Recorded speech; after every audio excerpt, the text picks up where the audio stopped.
본문 말씀 출애굽기 15장 1절에서 11절입니다. 1절입니다.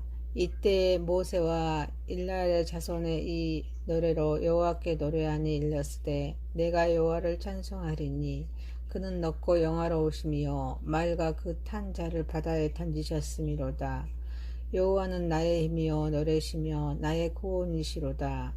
그는 나의 하나님이시니 내가 그를 찬송할 것이요 내 아버지 하나님이시니 내가 그를 높이리로다. 여호와는 용사시니 여호와는 그의 이름이시로다. 그가 바로의 병거와 그의 군대를 바다에 던지셨으니 최고의 지휘관들이 홍해에 잠겼고 깊은 물이 그들을 덮으니 그들이 돌처럼 깊음 속에 가라앉았도다. 여호와여 주의 오른손의 권능으로 영광을 나타내시니이다. 여호와여 주의 오른손이 온수를 부수리시리니이다. 주께서 주의 큰 위엄으로 주루를 거스르는 자를 엎으시나이다. 주께서 진노를 발하시니 그 진노가 그들을 지푸라기같이 자르니이다. 주의 콧김에 물이 쌓이되 파도가 언덕같이 일어서고 큰 물이 바다 가운데 엉기나이다. 온수가 말하기를 내가 뒤쫓아 따라잡은 탈짐을 나누리라. 내가 그들로 말미암아 내 욕망을 채우리라. 내가 내 칼을 빼리니 내 손이 그들을 멸하리라 하였으나 주께서 바람을 일으키심에 바다가 그들을 덮이니 그들이 거센 물에 낙같이 잠겼나이다. 여호와여 신중에 주와 같은 자가 누구리이까? 주와 같이 거룩함으로 영광스러우며 찬송할 만한 위엄이 있으며 기이한 일을 행하는 자가 누구리이까? 아멘. 누가복음 24장 13절에서 35절입니다. 13절입니다. 그날에 그들 중 둘이 예루살렘에서 25里되는 엠마오라 하는 마을로 가면서 이 모든 된 일을 서로 이야기하더라. 그들이 서로 이야기하며 문의할 때 예수께서 가까이 이르러 그들과 동행하시나 그들의 눈이 가려져서 그인 줄 알아보지 못하거늘 예수께서 이르시되 너희가 길 가면서 서로 주고받고 하는 이야기가 무엇이나 하시니 두 사람이 슬픈 빛을 띠고 머물러 섰더라. 그 한 사람이 글로바라 하는 자가 대답하여 이르되 당신이 예루살렘에 체류하면서도 요즘 거기서 된 일을 혼자만 알지 못하느냐? 이르시되 무슨 일이냐? 이르되 나사렛 예수의 일이니 그는 하나님과 모든 백성 앞에서 말과 일에 능하신 선지자이거늘 우리 대제사장들과 관리들이 사형 판결에 넘겨주어 십자가에 못 박았느니라. 우리는 이 사람이 이스라엘을 속량할 자라고 찾았노라. 이뿐 아니라 그 일이 일어난 지가 사흘째요. 또한 우리 중에 어떤 여자들이 우리를 놀라게 하였으니 이는 그들이 새벽에 무덤에 갔다가 그의 시체는 보지 못하고 와서 그가 살아나셨다 하는 천사들의 나타남을 보았다 함이라.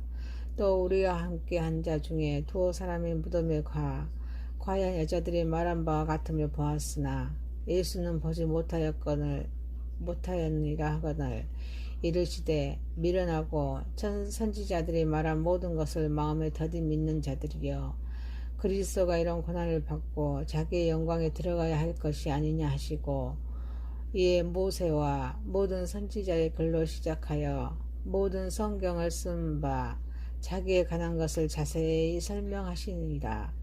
그들이 가는 마을에 가까이 가매 예수는 더 가려 하는 것 같이 하시니 그들이 감고나 이르되 우리와 함께 유하사이다. 때가 저물어가고 날이 이미 기울었나이다 하니 이에 그들과 함께 유하려 들어가시니라. 그들과 함께 음식 잡수실 때 떡을 가지사 축사하시고 떼어서 그들에게 주시니 그들의 눈이 밝아져 그인 줄 알아보더니 예수는 그들에게 보이지 아니하시는지라. 그들이 서로 말하되 길에서 우리에게 말씀하시고 우리에게 성경을 풀어주실 때 우리 속에서 마음이 뜨겁지 아니하더냐 하고 곧 그때로 일어나 예루살렘으로 돌아가 보니 11 제자 및 그들과 함께 한 자들이 모여 있어 말하기를 주께서 과연 살아나시고 시몬에게 보이셨다 하는지라. 두 사람도 길에서 된 일과 예수께서 떡을 떼심으로 자기들에게 알려주신 것을 말하더라. 고린도전서 15장 20절에서 26절입니다. 20절입니다. 그러나 이제 그리스도께서 죽은 자 가운데서 다시 살아나사 잠자는 자들의 첫 열매가 되셨도다. 사망이 한 사람으로 말미암았으니 죽은 자의 부활도 한 사람으로 말미암는도다. 아담 안에서 모든 사람이 죽은 것 같이 그리스도 안에서 모든 사람이 삶을 얻으리라. 그러나 각각 자기 차례대로 되리니 먼저는 첫 열매인 그리스도요, 다음에는 그가 강림하실 때 그리스도에게 속한 자요, 그 후에 마지막이니 그가 모든 통치와 모든 권세와 능력을 멸하시고 나라를 아버지 하나님께 바칠 때라. 그가 모든 원수를 그 팔 아래에 둘 때까지 반드시 왕노를 하시리니 맨 나중에 멸망받을 원수는 사망이니라. 아멘. 본문 말씀 출애굽기 15장 1절에서 11절, 누가복음 24장 13절에서 35절, 고린도전서 15장 20절에서 26절 말씀으로 제목을 부활의 주님, 부활의 주님이란 제목으로 오늘도 바꾸자 하겠습니다. 첫 번째, 부활의 주님을 찬양합니다.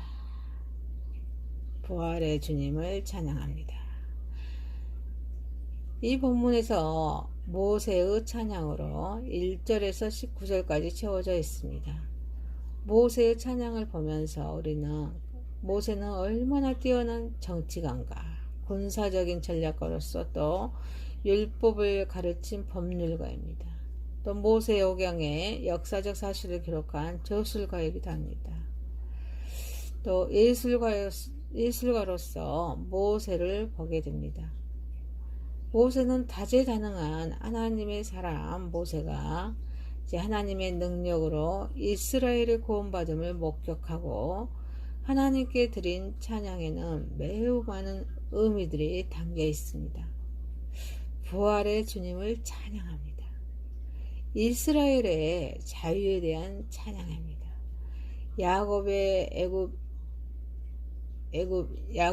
애굽으로 이주한 후에 430년의 그런 속박된 노예의 생활에서 이스라엘 백성들은 하나님의 능력으로 애굽 군대에 멸절됨을 보면서 이제는 완전히 자유인이 되었음을 느낄 수 있었습니다. 이러한 자유를 느끼는 순간 그 이스라엘 백성들은 기쁨에 충만하였습니다. 하나님의 은혜에 대한 감사함으로 그 크신 은혜를 베푸신 하나님께 감사함의 찬양을 드린 것입니다. 부활의 주님을 찬양합니다. 나의 구원이 되신 하나님을 찬양합니다. 죽을 수밖에 없는 것이 하나님 앞에서 사람들입니다. 그러나 그러한 죽음 속에서 건져서 구원하시는 하나님께서 그의 권능과 기적으로 당신의 대적들을 멸하십니다. 그리고 택하신 자들을 구원하시는 그 순간을 목격한 그들로서는 하나님께 찬양함이 마땅합니다. 그리고 이러한 하나님의 구원의 은총은 시대와 인종적인 그런 차원을 넘어서 언제나 역사하시는 은혜입니다. 부활의 주님을 찬양합니다. 나의 하나님을 찬양합니다. 나의 하나님이라는 말 속에는 나의 모든 것이 하나님께 있음을 고백하는 의미로 내포하고 있습니다. 하나님을 나의 하나님으로 부를 수 있는 사람들은 실로 행복한 사람들입니다. 행복한 사람들의 그런 행복한 날의 찬양, 이것은 이 행복을 주신 하나님께 드리는 은혜를 입은 모든 사람들의 당연하고도 마땅한 찬양입니다. 부활의 주님을 찬양합니다. 내 아버지의 하나님을 찬양합니다.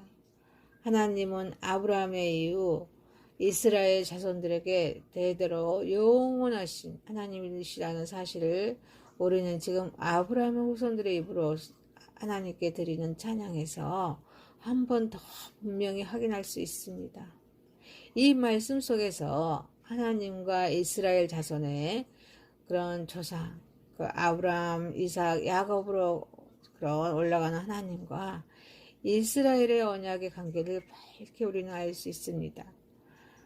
이제 이들은 이러한 신앙의 이대한 조상을 주신 하나님께 감사하며 찬양을 드리는 것입니다.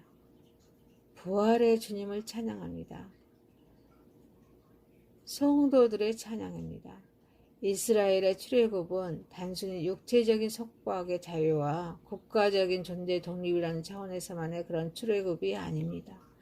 여기에는 이교도의 세계에서 영적인 그리고 신앙적인 자유와 독립이라는 의미를 가지고 있습니다. 제약된 세상을 떠나서 하나님의 은혜의 세계에 거하는 성도들은 제약의 세상에서 출애굽입니다. 성도들에게 있어서 모세나 이스라엘 자손들과 같은 찬양은 마땅히 드려야 할 찬양입니다. 사랑하는 성도 여러분, 부활의 주님을 찬양합니다. 하나님의 은혜에 대한 감사함으로 이 크신 은혜를 베풀어 주신 그 부활의 주님께 감사함의 찬양을 드리는 저와 여러분 되시기를 소망합니다. 두 번째입니다. 예루살렘으로 돌아오면 부활의 주님을 만납니다.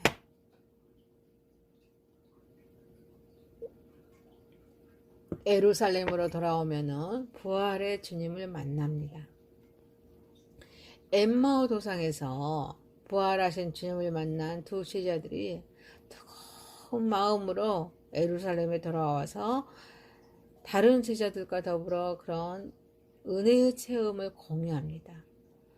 주님께로부터 평강을 얻은 사실을 말해주고 있습니다. 예루살렘으로 돌아오면은 부활의 주님을 만납니다. 예루살렘으로 돌아온 제자들입니다. 그 제자들은 급하게 돌아왔습니다. 누가는 두 제자들이 주님을 배운 즉시 33절에 곧 그 시로 일어나 예루살렘으로 돌아왔다고 말씀하고 있습니다. 엠마오에서 예루살렘까지 그런 거리는 약 11km의 거리입니다. 그래서 29절에 때가 저물어 가고 날이 이미 이 말씀이 있습니다. 자, 이미 기울었지만 상실했던 희망을 되찾는 그들은 식사도 그런 채 기쁨에 사로잡혀서 예루살렘으로 달려간 것입니다. 마치 전날에 천사들로부터 주님의 성탄 소식을 접한 그런 목자들이 기쁨 방귀를 헤치고 빨리 가서 마리아와 요셉과 아기를 찾아서 보고, 누가복음에 있죠. 2장에 16, 17절에 이 말씀처럼 성탄의 소식을 전한 상황과도 같은 것입니다. 이와 같이 인생들이 복음을 진실로 수용하면 모든 삶에 급격한 변화가 옵니다.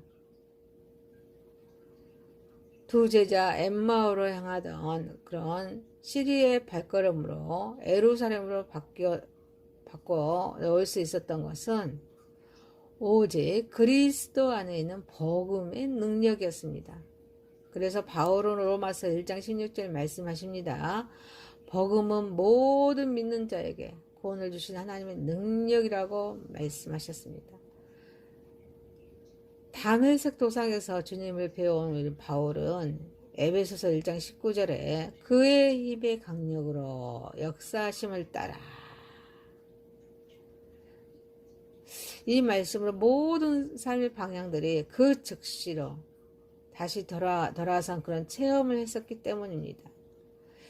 그러므로 우리는 오직 복음만을 우리 삶의 생명과 능력으로 삼고 의지해야 합니다. 예루살렘으로 돌아오면은 부활의 주님을 만납니다. 예루살렘으로 돌아온 제자들입니다. 증거하려고 돌아왔습니다. 제자들은 주님께서 밝혀주신 성경의 구속적 진리에 속사람이 뜨거운 사명의 불길로 타오름을 느꼈습니다. 32절에 있죠.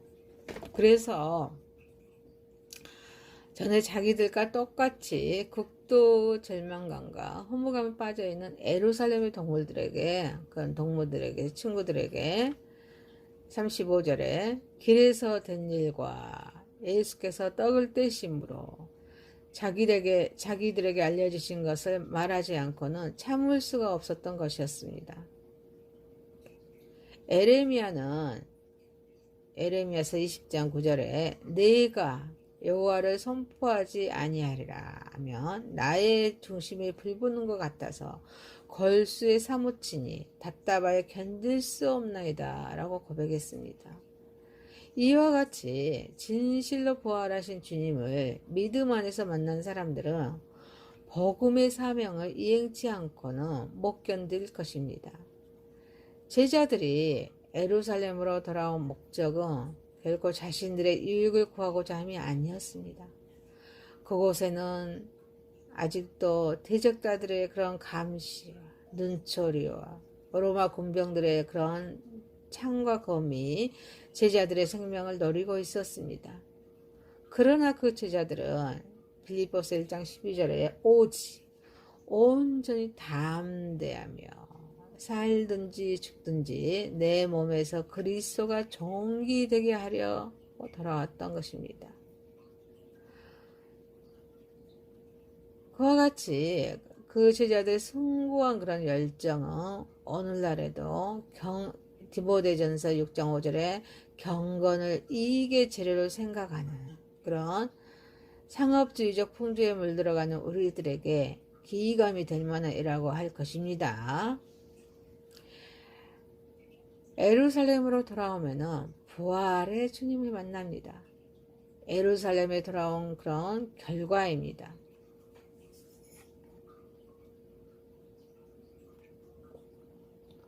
예루살렘으로 돌아와서 이루함을 얻었습니다. 누가는 두 제자들이 33절 34절에 예루살렘으로 돌아가 보니 11사도와 그와 함께한 자들이 모여 있어 말하기를 주께서 과연 살아나시고 시몬에게도 나타나셨다. 이런 간증을 들었다고 했습니다.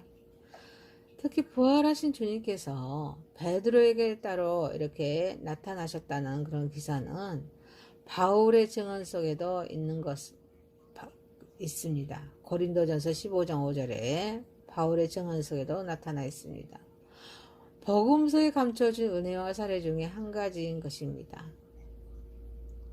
주님께서는 부활하신 후 주님을 가장 극심하게 부인했던 베드로의 이름을 천사들을 통해서 언급하셨습니다.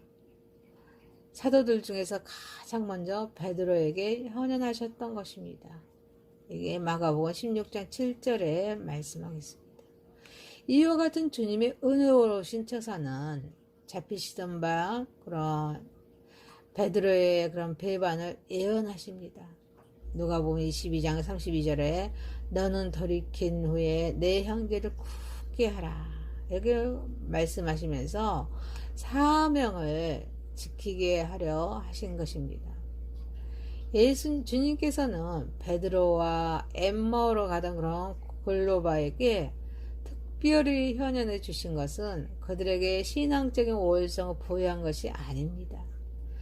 그 체험을 힘입어서 그리스도로 인해 고난받는 형제들을 위로해주고 그들의 신앙을 굳세게 하려는 목적이 있음을 우리는 명심해야 한다고 고린도 후서 1장 3절에서 6절 말씀해주고 있습니다. 따라서 엠마오로 다시 돌아온 제자들과 베드로와 형제들은 피차 큰 위로를 얻을 수 있었을 것입니다. 자신들뿐 아니라 이미 다른 형제들도 자신들의 체험에 동참하고 있었음을 확인했기 때문입니다. 이와 같이 내 주위에는 나와 같이 그리스도의 그런 같은 고난과 위로에 동참하고 있는 형제 자매들이 허다하다는 것을 우리는 인식해야만 우리는 소외감과 고립감을 떨쳐버리고 신앙의 1호를 얻을 수가 있을 것이라고 베드로전서 4장 12절 13절 말씀해주고 있습니다. 예루살렘으로 돌아오면은 부활의 주님을 만납니다. 예루살렘에 돌아온 그런 결과로 확신과 평강을 얻었습니다. 누가는 제자들이 피차 간증하고 1호의 덕을 베풀 때 36절에 예수께서 친히 그 가운데 서서 너희에게 평강이 있을지어다, 평강이 있을지어다 말씀하십니다. 부활의 실체를 확실하게 보여주셨다고 했습니다. 이와 같이 우리가 회개함으로 하나님께 돌아오고 또 교회의 공동체의 덕을 세우는 사람들이 쓰고자 힘쓰며 하나님께서는 그리스도 안에서 하늘나라의 확신과 평강을 더하여 주신다는 사실을 믿어야 하겠습니다. 사랑하는 성도 여러분, 예루살렘으로 돌아오면 부활의 주님을 만납니다. 주님 품 안에 1호와 하늘나라의 확신과 평강을 사모하는 저와 여러분 되시기를 소망합니다. 세 번째입니다. 부활의 주님입니다. 나는 부활이요 생명이니 나를 믿는 자는 죽어도 살겠고 무릇 살아서 나를 믿는 자는 영원히 죽지 아니하리니 이것을 네가 믿느냐. 요한복음 11장 25절 26절 말씀하십니다. 그리스도의 부활은 핵심적인 진리입니다. 우리 기독교는 그리스도의 부활 위에 세워졌습니다. 그리스도의 부활이 없는 기독교는 상상조차 할 수 없습니다. 사도 바울은 고린도전서 15장 14절에 그리스도께서 만일 다시 살아나지 못하셨으면 우리의 전파하는 것이 헛것이요 또 너희 믿음도 헛것이다 라고 강조합니다. 그리스도의 부활은 복음의 심장입니다. 그리스도의 부활의 문제는 기독교의 가장 본질적인 핵심입니다. 바울이 본문에서 부활의 순서를 언급하는 것은 대단히 중요합니다. 부활의 순서를 통해서 그리스도의 부활의 성질과 의미 그리고 이치를 올바로 발견할 수 있습니다. 그 장차 있을 우리의 부활의 의미를 파악할 수 있기 때문입니다. 이 본문에서 부활의 순서를 세 가지로 말하고 있습니다. 부활의 주님입니다. 부활의 첫 열매인 그리스도입니다. 그리스도께서 부활의 첫 열매이십니다. 20절에 그리스도께서 잠자는 자들의 첫 열매라고 말합니다. 그런데 우리가 여기서 첫 열매라는 말의 뜻을 추적해 보는 것이 중요합니다. 6월절에는 이스라엘에는 6월절에 제사가 있었습니다. 이날은 이 6월절은 이스라엘이 애굽에서 해방된 것을 기념한 날입니다. 그리고 추수를 기념하는 큰 축제이기로 했습니다. 왜냐하면 그 시기는 6월절 이 시기는 벌이를 거둬들이는 그런 추수 시기와 같기 때문입니다. 이때에는 처음으로 수확한 열매를 여호와 앞에 연락되도록 흔들어서 드렸다고 레위기서 23장 10절 11절 말씀하고 있습니다. 이 열매는 반드시 보통 밭에서 수확한 것이어야 합니다. 가수원이나 뜰과 같은 그런 부수적으로 지어진 것이어서도 안 됩니다.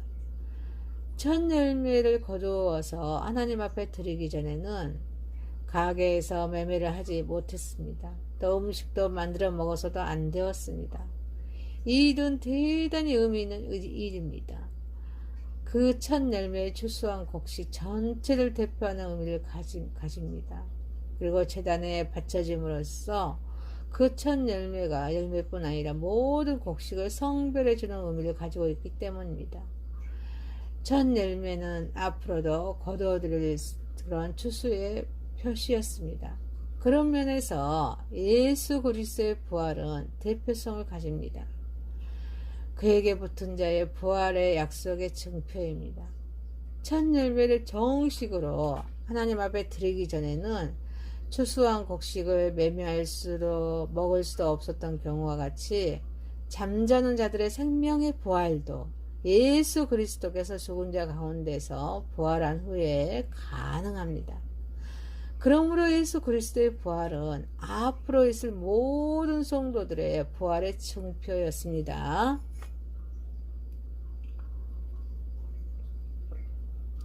부활의 주님입니다. 성도의 생명의 부활입니다.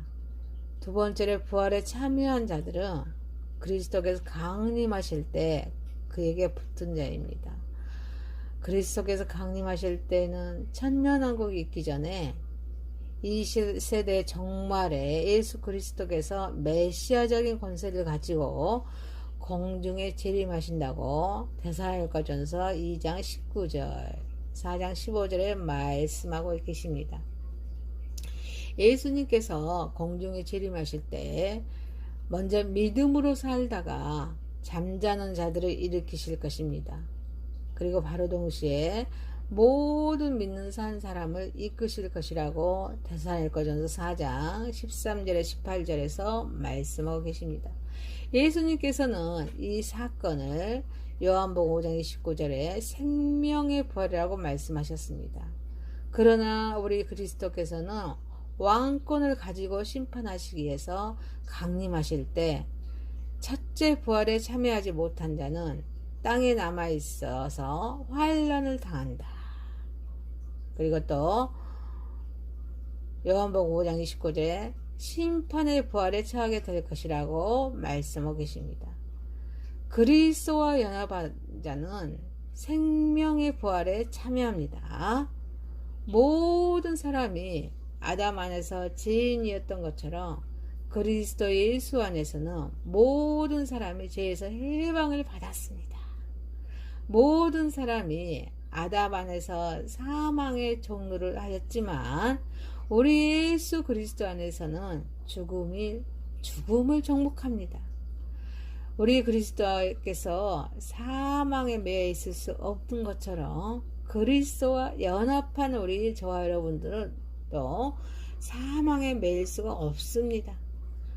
우리 그리스도와 연합한 자는 천사장의 나팔소리와 함께 생명의 부활에 참여합니다. 부활의 주님입니다. 불신자들의 심판의 부활입니다. 세상의 종말, 청년왕국 이후에 불신자들의 그런 심판의 부활이 있습니다. 이 부활을 둘째 부활 또는 둘째 사망이라고 합니다.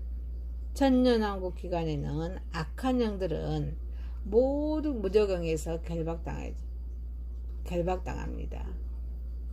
천년왕국이 끝나면은 잠시 옥에서 놓여 있다고 요한계시 20장 7절에 10절 말씀하고 있습니다.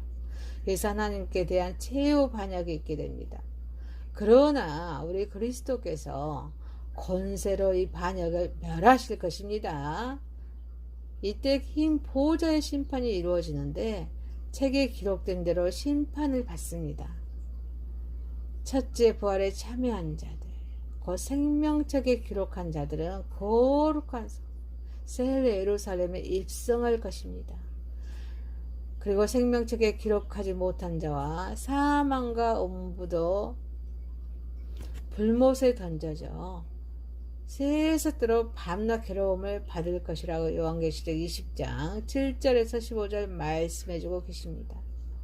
그래서 첫째 부활에 참여한 자는 복이 있고 거룩하더라 라고 요한계시록 20장 6절에 말씀하고 계십니다. 우리도 이 첫째 부활에 참여하기 위해서 그날을 준비하고 있어야 한다고 요한일서 2장 28절에서 3장 3절에 말씀하고 계십니다. 사랑하는 성도 여러분, 부활의 주님입니다. 우리 그리스도와 연합한 자, 저와 여러분은 생명의 부활에 모두가 참여하시길 소망합니다. 말씀을 마치겠습니다. 부활의 주님을 찬양합니다. 예루살렘으로 돌아오면은 부활의 주님을